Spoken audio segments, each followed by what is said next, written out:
So welcome back to Third Age Reforged and to another battle replay, and today we are going to make a return to Hobbiton for kind of what is going to be the Scouring of the Shire, because it is going to be two armies from the Shire who are going to be trying to hold back two Isengard armies and one from Rudour, who we can sort of say are filling the role of the Men of Dunland today.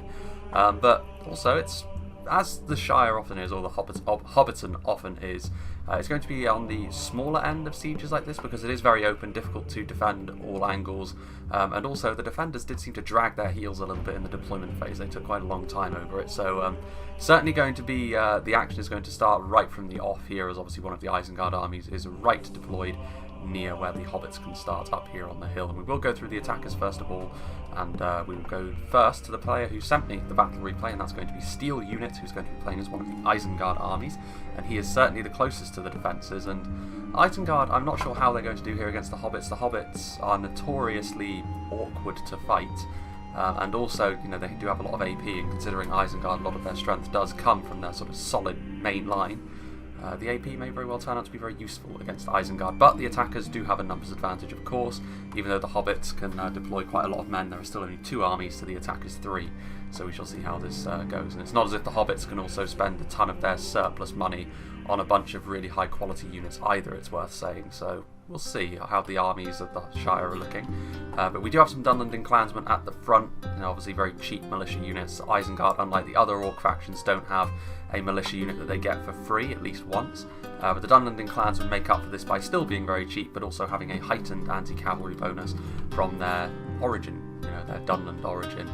Meaning that obviously with their hatred for Rohan, they have learned to fight horsemen a little bit better. But I'm not sure how useful that's going to be here. Sheriffs of the Farthings may come in. I suppose the Bjornings count as well, but the Bjornings are so tanky with their hit points still intact that it's unlikely the Dunlanding clansmen will be able to do much to them unless it's later on.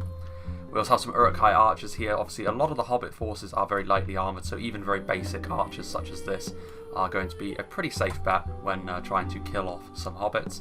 We'll see how well they can do.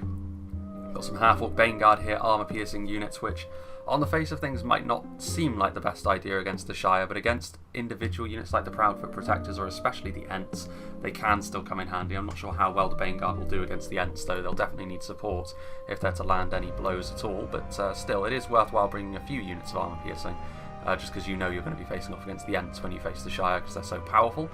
A combination of Uruk-hai pikemen and Uruk-hai infantry, as you would very much expect, and you know the pikemen are going to be a very good idea here, I think, because a lot of the lightly armoured hobbits in melee will not like the pikemen poking and prodding them. They should be able to get a decent amount of kills, and pikes usually don't kill things all that quickly. As for the infantry, though, their heavily armoured nature does mean a lot of the hobbits will get bonuses against them, but they're still a very strong unit, and the likes of which the hobbits can't easily match up against one-to-one, so we'll see how Isengard do there. Crossbows are something else, obviously, which Isengard are very well known for. But it's not as if the Shire are without them either. The Proudfoot Protectors can definitely sort of throw their hat into the ring for being one of the better crossbows, just because they're pikes in melee. We'll see how the Uruk-hai crossbows do. Getting into a good position and then shooting is obviously going to yield a lot of good results for them. Trolls of the White Hand, something which, much like the Ents for the Hobbits should be able to deal with the Trolls of the White Hand maybe a little easier than vice versa, Isengard dealing with the Ents, purely because they do have a lot of natural AP in their roster. But even so, the Trolls of the White Hand are still going to be difficult to stop because they're so tanky and are capable of doing so much damage. Some Warg Skirmishers for some Javelins and some Champions of the White Hand. This will make the life of the Bjornings and the Sheriffs of the Farthings, should there be any, very difficult indeed. And even if the Hobbits have not brought any of those, which I find difficult to believe, I think the Bjornings would be too tempting with the funds that the Hobbits were certainly given.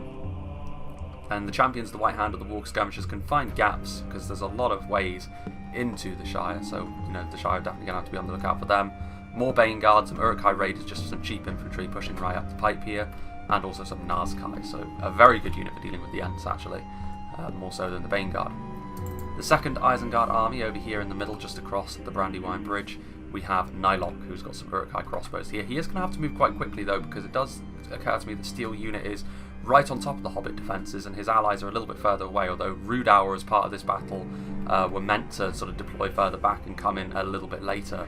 But this Isengard army was under no such restriction, so we'll see how quickly they're able to reinforce their allies. Some Snaga Skirmishers and some Lurtz Hunting Pack. Good to see the Rangers, because if they can get into shredding through a Hobbit blob, That's going to be very, very good for the Isengard forces. We've got some Uruk-hai infantry, of course. An Isengard ballista, which deploying in this position is ideal for them because it means that they can take some pot shots across the river and do some pretty decent damage, you would imagine. We have some Uruk-hai infantry over here. We have some Uruk-hai pikes, some Nazkai, some Berserkers. Not sure how good the Berserkers are going to be here. Against the Ents, they'll be decent. But against most of the other hobbits who are lightly armoured, they might not be too efficient, especially considering the amount of arrows that the hobbits can bring. And then a second unit of Champions of the White Hand. And finally, for the attackers, we have Mr. Sneakman, who's going to be playing as Rudar. He seems to play as Rudar a lot as well. We have some Dunman Hunters and some Rudar Marksmen here, so just some basic archers who are just going to try and occupy the hobbits at range, I would assume. And then we have some Rudar Clansmen, some Cranodyne Pikemen, Rudar Swordsmen, very much the solid Rudar core that you would expect from them. Numerous, not necessarily individually strong, but when taken as a whole, it's a fairly difficult thing to break down. Dunman Spearmen are in there as well. I'd imagine there's a few hidden units. There could be Black Waltz, there could be Ferocious Javelins. We shall see. The Witch Elm Enslavers are here, another very good unit for dealing with the Ents as well, much like the Nazkai. And then back here we do have some cavalry. Again, another Javelin cavalry unit in the Coldfell Maidens, and a unit of Knights. This is the Franodine Nobles, of course. The hobbits are going to have to be on alert to make sure that they don't get any nice charges off, because some good charges from the attackers into the Shire would be really devastating for them. But the Shire, of course, have got a lot of counter units, and let's see what they have brought. So we have Allfather, who's playing as one of the Hobbit armies, and DF Next, who's going to be playing as the second of the two Hobbit armies. So, the front line, we do have a lot of Hobbitry in arms. Much like the Southron Warband from Harad, they are a lower-end spear unit that has AP. There's a lot of them in the unit, of course, as well. Individually, their stats are not brilliant. However, the AP and the anti-cavalry will come in very handy here, but they do need to be supported, because we've seen in the past mass Hobbit ambushes fail because they don't have any elite units with them to support them, and their basic units do not have the morale or the staying power to go it alone. They need those support units to really be effective. More Hobbitry in arms back here. It's good to see the firework launcher, because that the attackers won't need any poking and prodding to come forward. They will move forward pretty quickly, I would imagine. But on the approach, this can deal a lot of damage. We also do have the Bjornings, which is not too surprising, because the hobbits have so few really elite units that they're going to spend their money on this. Some Tookish Hunters, so some basic archers. It is worth saying as well that in spite of their lower armour, they are actually not as bad in a skirmish fight because of their small stature. I believe they have the sort of diminutive size buff in a way, which makes them harder to hit at range, which obviously reflecting their small size. I was sure that wasn't a mechanic that was being used previous to this, because I know the dwarves didn't use it because it made them too strong. I suppose that's not an issue with the hobbits, because the units that do use this are not overly powerful in their own right, but that might go some way to explaining part of the hobbit's strengths. We have some Farmers of Buckland over here, which are the stronger of the two shock units that the hobbits have available to them. A huge charge bonus of 15 on them, actually. So they're capable of doing a lot of damage very quickly, but again, like most shock infantry units, on their own, they don't have a lot of staying power. Hobbitry in arms here in the town centre, as well as some Battling Brandybucks, the lower tier variant, which are obviously cheaper, but not as good. More men in the unit though. More Battling Brandybucks. We of course have more Ents back here. We have Samwise riding with the Bjornings. Of course, another unit of Bjornings there. We have some more cavalry on the hill. Sheriffs of the Farthings, although I'm not sure how good they're going to be against Champions of the White Hand, to be honest with you. They might do a decent job against the Warg Skirmishers, but the Warg Skirmishers' javelins are probably more deadly than the pebbles that farmers, or the sheriffs, throw, sorry. Proudfoot Protectors, again, completely unsurprising to see them. Of all the hobbits, they are the most elite. Pikes in melee, crossbows at range, half decent armour when compared to a lot of their fellows. More Tookish Hunters on the hill, more Farmers of Buckland. Farmers of Buckland are something I would try to invest in as much as I can if I had a money advantage as the hobbits. Longbottom Mob throwing their pebbles. Banderbrass archers already in range of Isengard over here, of course. And then a large force of infantry in the trees. Hobbitry and arms are over here. Good to see some Dunedain Rangers. That's a completely unsurprising addition as well, because they're going to need that body piercing if they're going to win. And some bandits with their javelins. And in the tree line down here, two more units of Proudfoot Protectors, so you can see they've gone into the red limit there, as they should when they're on the defence like this. So there's probably some hidden units around here as well. There's some Ents here in the trees, for example. More Banderbrass archers. But yeah, the hobbits have got a few units that can hide, so a few more infantry and ranged units could pop into existence as the battle goes along. Without further ado, let us begin. Not an overly long battle, this one, so you would imagine that Isengard over on this side are going to immediately start moving forward as quickly as they can. That's, again, sort of putting your units on fire at will can result in this sort of thing. The Banderbrass archers several of their arrows hitting the dirt verge, but also they're only going after Dunlendon clansmen. Not really worth it. The hobbits may not be overly powerful in melee just from a pure stats perspective, but they should still be more than sufficient to deal with Dunlendon clansmen like this. They should absolutely be trying to go after, you know, maybe not the pikes because they're behind the infantry, but something like the Bane Guard would not be too bad a target. But I suppose they do need to use their archers as much as they possibly can. This is maybe a little bit too gung-ho here from Next. I think this was more of a sort of pathing mistake than anything else, because he's charged his Longbottom mob down the hill and they are immediately going to get sandwiched by both units of militia from Steel unit. Yeah, that was suicidal there from Next. Terrible micro mistake right from the off here. They're going to pull out their Fred Flintstone style clubs and start trying to batter these Dunlenders into submission. But, you know, the fact that Steel unit is able to utilise his militia as efficiently as this right from the start is a bad sign for the hobbits. They need to do better than this if they're going to win the battle. Over here, hobbitry and arms charging forward, utilising their AP and their faster attacking spears to try and skewer the Uruk-hai raiders. Over the long haul though, the raiders should probably win that with the sort of slightly banana shaped engagement that they've got going in their favour.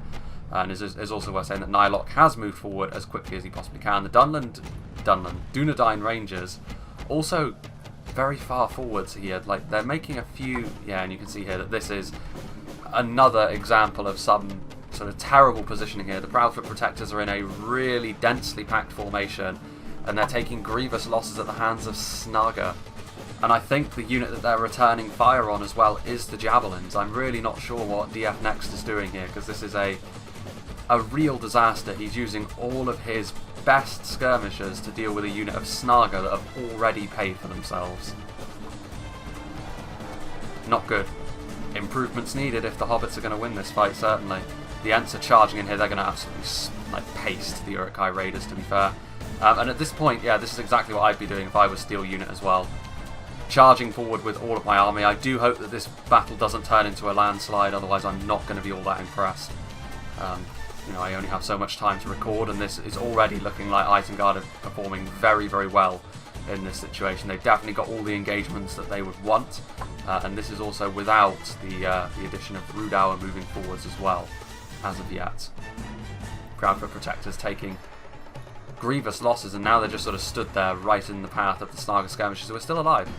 The Proudfoot Protectors are shooting into the Uruk-hai infantry who have routed, so at least they did start retargeting onto a unit which was more worth their time. Bane Guard victory seems certain alongside the Trolls, and you can see here that the Ents, a bit of a kaiju battle here going on between the Ents and the Trolls, and considering the Ents are also in and amongst the Bane Guard, I would imagine that this is going to go in favour of Isengard as well, so that's one unit of Ents which is probably dead already. You can see here the hobbits are trying their best to hold the line, but with Isengard's heavy duty infantry moving forward now, Uruk-hai infantry and pikes coming forward, certainly easier said than done, but it is possible that maybe he has overcommitted over on that side, Steel unit, because there aren't as many units over here, and it does look as though the hobbits are able to sort of fight their way out of the situation that was over here. There's not many clansmen left alive, but now you can see the wargs and the champions of the White Hand are on the way forward. Yeah, the hobbits trying to utilise their Tookish hunters, but still, this is something else which needs to improve. You know, you can't afford to be wasting ammunition on units of 5 militia that are already routing. You need to retarget and go after something much more worthwhile. I wouldn't be targeting them anyway, unless I had absolutely no choice. The Bane Guard are in view, you should be going after them. Yeah, you can see now the Ents just overwhelmed by armour-piercing infantry and the Trolls, and now the Bandits are being asked to hold back all of this Isengard infantry. You can see that the Dunedain Rangers are in position, but even the Rangers are not going to do terrible damage to the Trolls of the White Hand here. Like, the Uruk-hai Raiders are now routing off because of the Rangers' volleys. You can see some Nazkai coming forward from Steel unit. The Champions of the White Hand, they have the opportunity to split the defences here and go after the Rangers, and that's exactly what they're going to do. It's not been a brilliant defence put up so far on this side, if I'm being honest, by the Hobbit folk. Isengard have got them exactly where they want them already, and even if they end up losing this fight on this side, Isengard, they've done enough damage to the point where on the other side they should be able to make something happen.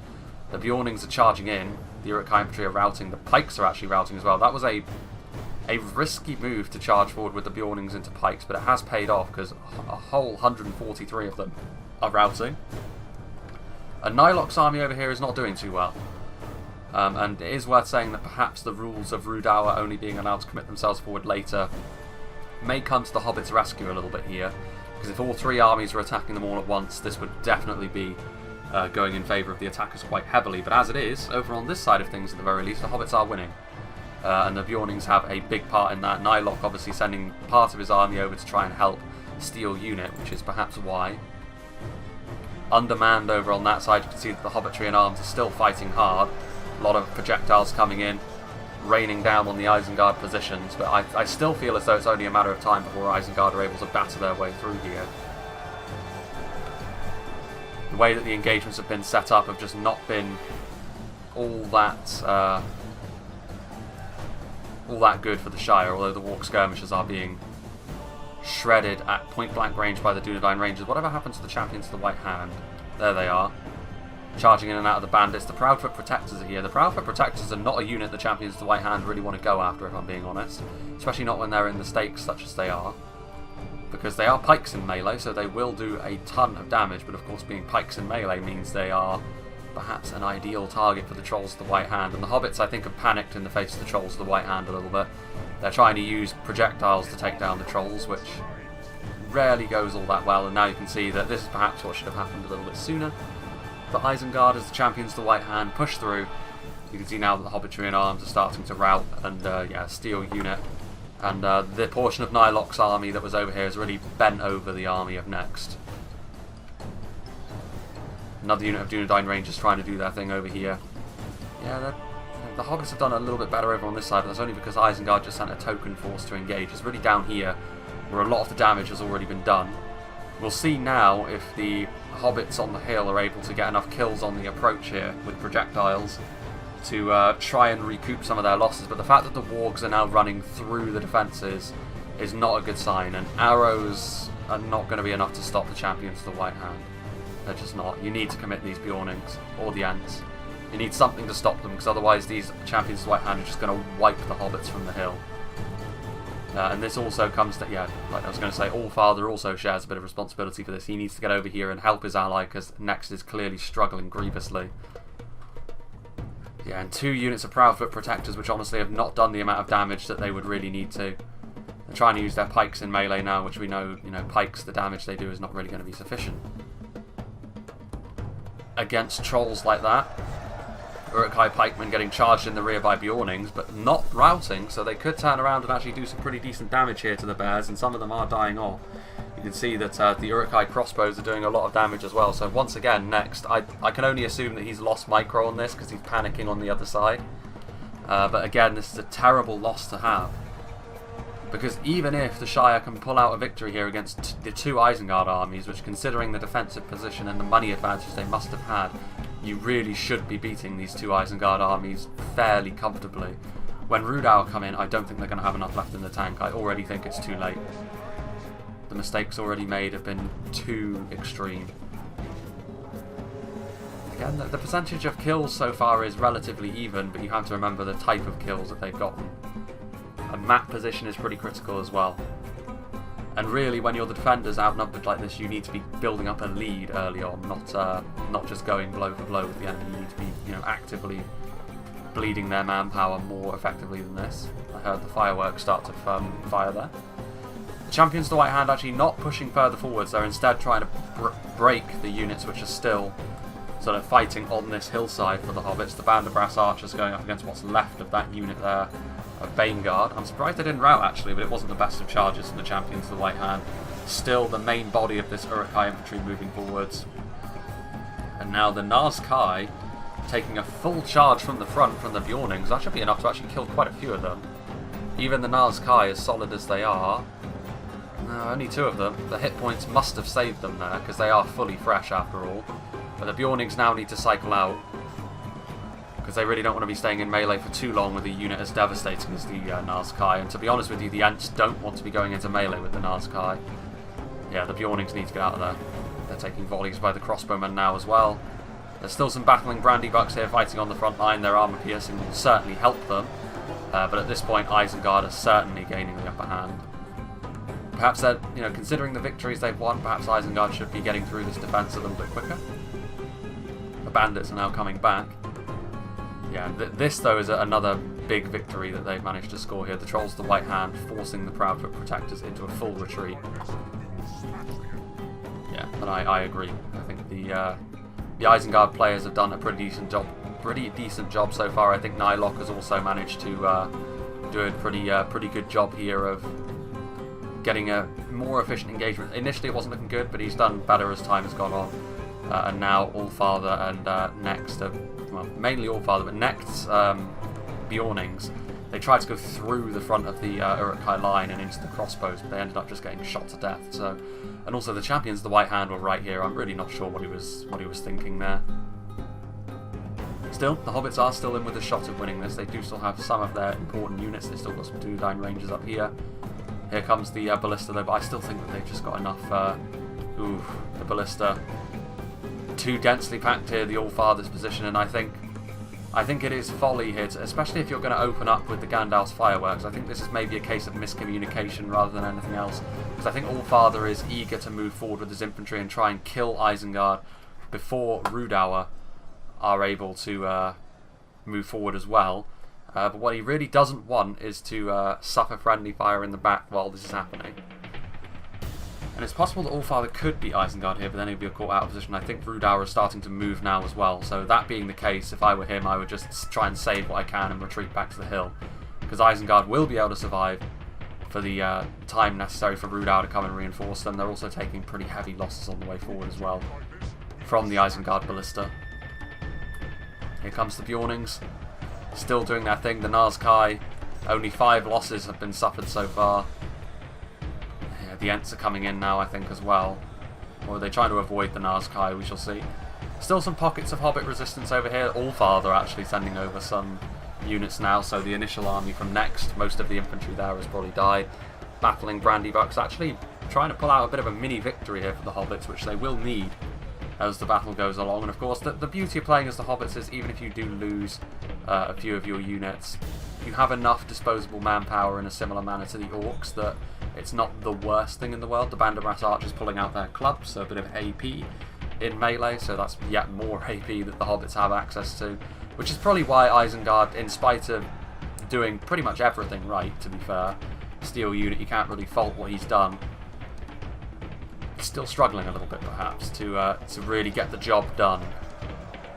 The Hobbits once again proving why they're such an awkward faction to face off against. Isengard here still trying to kill the battling Brandybucks. That should be enough to really tilt this fight in this direction, however, with the crossbow. Yeah, the Nazkai are also down here just butchering what's left of the bandits as well. We'll see. I mean, we'll see if the Hobbits have got enough left around the town centre to actually survive, but I'm not sure they do. The Proudfoot Protectors already taking hefty losses. There's perpetually routing men in the town centre. They do have a lot of Tookish hunters here in a defensive position, but my main issue here is, yeah, like, look at this. This was an extremely poor decision, I think, from the Allfather to move forward. Like, you've got to see the champions of the White Hand, I'm sorry. Like, I've said, yeah, look at that, a mass rout from the Hobbits, as you would expect in this sort of situation. Like, I've said that I'm going to be a little bit sort of kinder on people when they're not having the best of games, but I've got to be honest there and say that that was just a dreadful, dreadful decision to try and move forward there. Because it was obvious, like, you're never going to kill Isengard off quickly enough before Rudauer gets there, and that's the best case scenario. With the champions of the White Hand right there, and with how flimsy some of the mainline Hobbit units can be in morale terms, that was always going to end in tears for the Hobbits. And they will go back to the town centre, but will they return from routing? I don't think so. The champions of the White Hand proving to be just too much for the Hobbits to handle so far. But you would also suggest that maybe the Bjornings have been also misused by the Hobbit armies. The Bjornings are trying to charge back up the hill here. You can see that Isengard are starting to push up onto the hill. There are only a few Uruk-hai up here, but at least they are now making more genuine progress up here. We're going on down here. Still the battling Brandybucks sort of fighting hard. The crossbowmen trying to do their thing. Yeah, this... I mean, the Nazkai are taking losses at the hands of the Ents here, but honestly, this is an engagement that if I were a Steel unit, I'd be happy with this. Because the Nazkai are one of the few units on the field which can genuinely do a lot of damage in return to the Ents. There's also the crossbows that are right here, which I'm going to assume are going to try and tilt the fight even further in favour of Isengard. It says the victory seems certain, but again, it's all about efficient engagements here for the attackers at this point in time. And if they can shut down these Ents without taking huge amounts of losses, they can afford to be very happy with that. Of course, Steel Unit has taken the most losses of all the attackers so far, but it's been worthwhile, because the Hobbits really don't have the strength left, I think, to withstand. There goes Steel Unit's general, spud punched into the ground by the Ents, because of course the ace in the hole here, and the farmers of Buckland have returned, and the champions of White Hand just sort of waddling into melee with them. That's not really what they want. The damage that the farmers can do is fairly substantial. You can see that unit models already starting to fall. Again, yet more arrows being used on the champions of the White Hand. They are not a unit which is easy to kill with basic archers. Proudfoot Protectors, yes, absolutely. Shoot them with them. Even Dunedain Rangers, because of the body piercing, could be, but you know, the main line archers that the Hobbits have should be trying to bleed away at the manpower of Isengard. They shouldn't be trying to waste their time going after sort of really high tier units like that, because they're just not going to get the kills. And this of course means that most of Isengard's infantry is free to just engage without the threat of arrows flying into their heads. Here comes the Ballista once again, repositioning themselves. Another nice shot there as the other unit of Proudfoot Protectors moves its way forwards. Isengard getting into a good position there as Rudauer moves forward, and of course now Rudauer, a completely fresh army moving forward. Bjornings, 16 of them, but of course Rudauer have got their Ranadine Nobles and the Coalfell Maidens, so they're not going to have cav superiority, and the champions of the White Hand are still alive, let's not forget. Difficult to use them in an aggressive fashion here, the Hobbits, as the Tookish Hunters continue to try and blunt the assault of Isengard, which they're kind of managing here. I mean, it does look as though Steel Unit, when all is said and done, may very well end up being destroyed here, but it has taken a lot of the Hobbits' resources to do it. You can see here that the Sheriffs of the Farthings are in behind enemy lines, utilising their pebbles, but they're also getting shot with crossbow bolts now, which means they're going to be not long for this world. This unit of champions, the White Hand from Steel Unit, still fighting hard as well, so yeah, very much mutually assured destruction over here at the base of the hill, but that will suit Steel Unit far more than it will suit the Hobbits. Uruk-hai Crossbowmen still doing their thing, the bandits are still there. How are the Ents getting on? Still not a single one has died, to be fair. We are running at half speed, but I suppose the support coming in from the Hobbits, you know, the Ents did have the support of the bandits initially as well as the battling Brandybuck, so maybe that goes some way to explaining it, because the Nazkai are one of the better units that you can hope to use against the Ents, to be fair. Now then, Rudauer, it looks like they are cresting the hill here, getting into position. The Ranadine Pikes leading the way. Interesting choice to lead with. The Proudfoot Protectors, they haven't really done all that much in the battle so far, so they should still have ammunition at the very least. 2 units of Dunedain Rangers, 3 units of Dunedain Rangers actually, so that's a lot of body piercing they've got going on, but the problem is, I don't really think that the Shire have got the infantry at this point to withstand a genuine push on this side if Rudauer and Isengard move forward at the same time. I think actually it's about time we went back up to 1 speed. The Bjornings are still waiting there as well. If any units are sort of sticking out, I'm sure that they will take the opportunity to charge in. Hobbitry and Arms are over there. Lurt's hunting pack, so it's not as if the Hobbits have got a monopoly on body-piercing projectiles here. Rudauer Clansmen. Yeah, it's a lot of infantry that Rudauer bring forward. Not all of it necessarily of super high quality. But the numbers should be enough if they swamp forward quickly to do the business. Rudauer Clansmen as well, with the armour upgrade and the shields, make a very good tar pit for arrows. As some of these Hobbitry and Arms trying to get back into position to make some sort of... yeah, the Dunedain Rangers, they all really need to be firing here. They're certainly going to get a lot of damage done here as Rudauer blob up. I think Rudauer are trying to sort of regroup on top of the hill. They can't really afford to do that. They need to just keep pushing forwards. There's no real need for organisation for Rudauer here at this point. If you make it a big messy fight, the numbers should be enough to carry you over the line. Dunman Spearmen against the Hobbits, but the Hobbits immediately rout, seeing the numbers that are arrayed against them. As Rudauer continue to push forward, which is exactly what they should be doing, because they have no infantry to cover their projectiles. almost like a machine gun nest here on top of the hill. Crossbow bolts and ranger arrows, and Rudauer are just sitting there taking it. This is exactly the sort of gift that the hobbits needed to really get back into this fight, because look at this. The rangers just ripping through the Rudauer army, and they're just sitting there, trying to get into an organised position, but definitely not what they should be doing. They should just be pushing forward, get all your units into loose formation, just charge them in, no need for organisation, and swamp over them. The Ents are now retreating after being presumably successful against the Nazkai with the support of the battling Brandybucks. Or are they still alive? Well, there's only 3 Nazkai left now, so I guess they thought the Ents were needed on the other side. So yeah, the hobbits being allowed a way back into the game, I would have to say, by Rudauer here.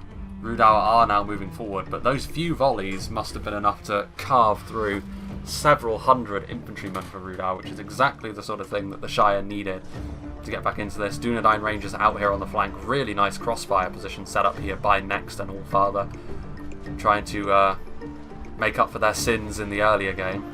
Rudauer Marksmen returning fire now, which is of course the upshot of this. The Rudauer Archers are able to return fire into the Dunedain Rangers. In come the Bjornings. Not the best of charges, but they are at least going to break up the Rudauer advance as they come across the hilltop here. Arrows flying back and forth. Nylok's army is now also moving in. The Tookish Hunters in position. There are still a few units toward the town centre, although mostly Tookish Hunters. What are they? Sheriffs of the Farthings? Yes, but they're routing. And now you can see that the melee is getting underway. The Ents are over here, and they'll be able to batter the Ranadine pikemen. The Rangers are going to try and get away, but this is the issue. Like, they just don't have any infantry to cover their skirmishes. If they did, if Allfather had not thrown his several units of hobbitry and arms forward in a vain suicide attempt, he could have had enough infantry to cover his skirmishes long enough to do grievous damage to Rudauer, to the point where they could have turned this battle around. But as it is, I'm not convinced that they're going to have enough in the tank here, the hobbits, to truly turn this fight around. The Proudfoot Protectors trying to use their pikes to guard the way they're going to try and go at. Yeah, like, I think they're trying to go after the Reforged javelins. And now here comes the Rudauer cavalry, which I don't really feel as though the hobbits have got any answer to that anymore. The Ents have taken a lot of losses at this point. They must have lost a lot of their hit points going into battle against the Nazkai, and then of course there was a lot of Rudauer infantry all around them getting swings off. Dunedain Rangers going to be victorious against the spearmen and swordsmen by the looks of things, but these are minor victories at best. The Tookish Hunters, they're trying to reposition themselves on the hill behind so that they can shoot. Still got some Dunedain Rangers, but of course the downside to that is Steel Unit still has a couple of units coming back here, which will be able to stop them from shooting. Uruk-hai crossbows, and then of course just 5 champions to White Hand, but that will be more than sufficient to deal with some archers. Speaking of which, Rudauer's cavalry still swinging out wide. Rudauer swordsmen over here, the hexagonal shields of Rudauer pushing forwards, and this front line is starting to bend and break. The Dunedain Rangers are gone at this point. There's only a few farmers of Buckland left. This has been a pretty decent fight, to be fair. I mean, considering the way that the hobbits engaged early on, it was a rousing effort to try and get back into the game. But I do feel as though the hobbits are going to be on the receiving end of a loss here. I feel as though the attackers didn't do anything spectacular by any means, but they took advantage of the opportunities the defenders gave them and exploited it ruthlessly. Here's the Reforged javelins coming out wide. I think the Rudauer cavalry at this point can probably afford to just move in. There are stakes which you do need to take into account, of course.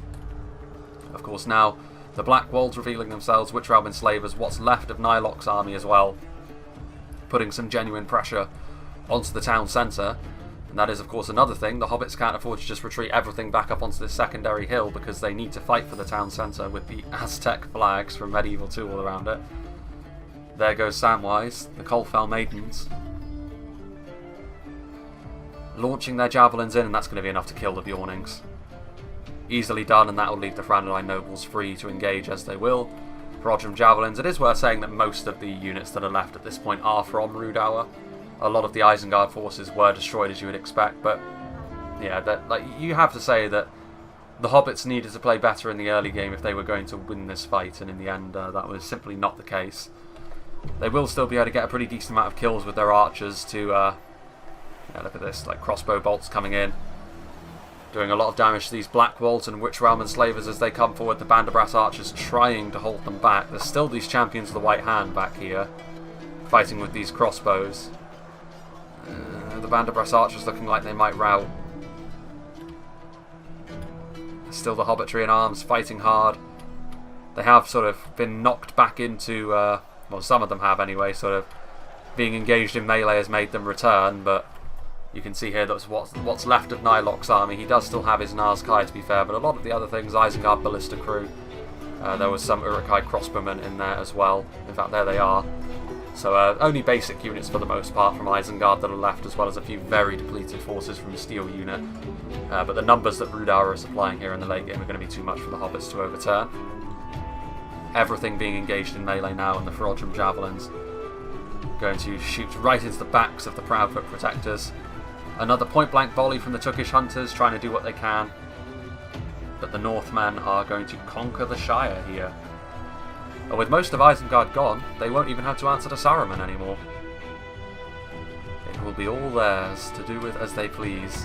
Lurt's hunting back here from Nylok as well. Yeah, fairly convincing victory in the end, wasn't it? And based on how the early game went, I kind of knew that it was going to be a fairly decent victory here for the attackers. Like, the defenders, even very minor mistakes can cost you as the defenders grievously when you're outnumbered by an army in a siege, especially in a siege like this, which is very open. Like, it's difficult to defend the Shire. You need to play a pretty good game if you're going to win, and you need to, you know, hope maybe the attackers even make a couple of mistakes. That was not the case. You know, some not just basic mistakes, some serious mistakes made by the defenders, and this fight was always going to go in this direction. And there we go, the Proudfoot Protectors admitting defeat to the Allfather, seeing that he cannot withstand this assault any longer. And it is, you know, mostly Rudara at this point. What's left then? A few units fighting in here.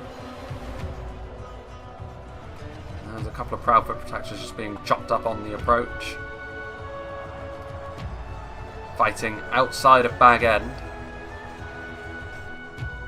Coldfell Maidens and Ranadine Nobles coming in. The Ranadine Nobles actually do have their armour upgrade, I believe. Yes, they do.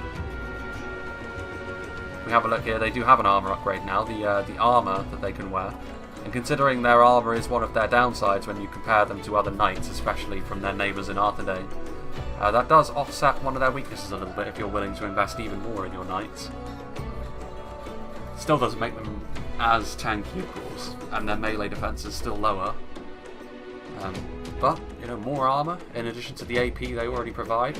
Because the Ranadine Nobles are a very attractive proposition as a knight unit. And that's going to be it. That is going to be the end. Victory for the attackers. The Shire has been scoured pretty thoroughly. Maybe not as competitive as I would probably have liked, if I'm being honest. And a lot of that does come down to the defenders' mistakes. Like, you can't really blame the attackers for that. They just did what you would expect the attackers to do. They flooded forward and did the business.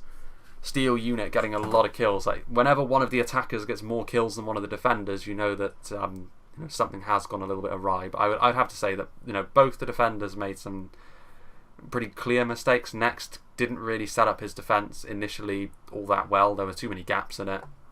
You know, he made a few serious errors with what he chose to go after as well. Allfather as well. He actually did pretty well initially, but then, you know, charging forward into that Isengard line was suicidal. And he really should have known that, but alas, that is what it is. Rudara obviously getting the least amount of kills, but then they just came in as the reinforcements at the end to seal the deal. Let's see what did the damage for both of the Isengard armies. So Nylok's army, a little bit smaller, I would say, a little bit more quality focused. He also brought the Ballista, which ended up getting the most amount of kills. So, you know, the Ballista in this sort of situation is going to be a very good choice, especially seeing as the Shire doesn't have walls. You're free to sort of target down individual units, and obviously they did a ton of damage to Allfather during his ill-fated charge across the fields. And then Steel unit getting the most amount of kills for the attackers, and one of his Uruk-hai pikemen getting 329 kills. So it does go to show that, considering the Hobbit's lower defences and lower armour, if you can get pikes into a position where the Hobbit skirmishers are not able to do a lot of damage to them, pikes are a pretty good bet, because all the pikes doing quite well. 206 kills on the Champions of the White Hand, and that's something else the Hobbits didn't really do against both armies, champions, the White Hand, they didn't really contain them all that well, which is a shame because I do think that the Hobbits have got more than enough anti-cavalry options. They could have used the Proudfoot Protectors to shoot them. They could have used the Bjornings to charge into them and do a lot of damage quickly. There's a lot of anti-cavalry infantry as well that the Hobbits have. If they had organised their lines a little bit better, they could have responded to them in a better way than they did.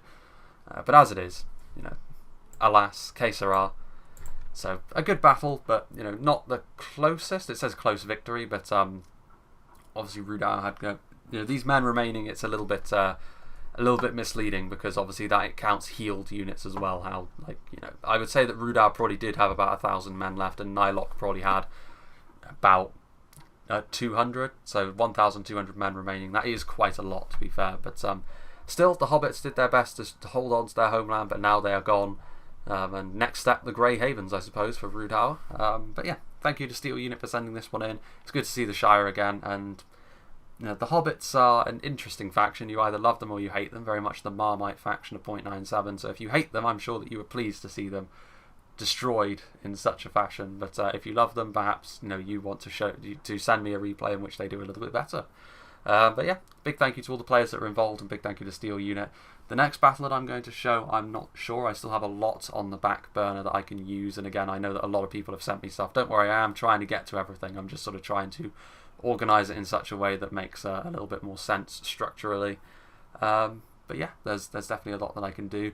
I might also have to do another channel update reasonably soon, sort of a little ways into September, to sort of explain how my schedule is going to be changing when university starts up again, because I don't believe I'm going to be able to go about business in the same way that I have been. There shouldn't be any drastic changes, but it's still something that I should probably go into in a little bit more detail rather than just doing it and not mentioning it. So yeah, hope you enjoyed this, and I hope you'll join me for whatever is next.